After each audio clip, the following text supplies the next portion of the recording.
শাশুড়িরা যদি blog video বানাইতো তাহলে তারা কিভাবে ভয় দিত ওইটা বলি শুনেন।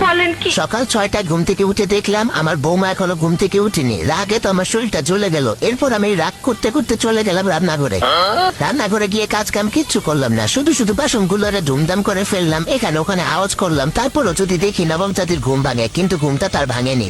এরপর হাতার নাম করে একটু বাইরে গেলাম। বাইরে গিয়ে যার যার সাথে আমার দেখা হলো সবাইকে বলে আসলাম যে আমার বৌমা এত বেলা হয়ে গেছে এখনো ঘুম থেকে উঠে নাই।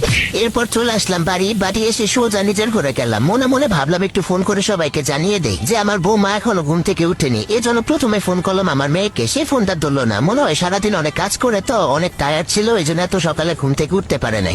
এরপর এক এক করে সবাইকে ফোন দিলাম, মাকে ফোন দিলাম, বোনকে ফোন দিলাম, আত্মীয় স্বজন যারা আছে সবাইকে ফোন দিলাম। ফোন দিয়ে সবাইকে এই সুযোগে জানিয়ে দিলাম যে আমার বৌমা এতটা বাজে এখনো ঘুম থেকে উঠে নাই। শ্বশুর শাশুড়ির প্রতি তার যে দায়িত্ব নাই এগুলো বলে দিলাম। এরপর আমি আর কি করব, টিভিটা চালিয়ে একটু টিভি দেখতে বসলাম।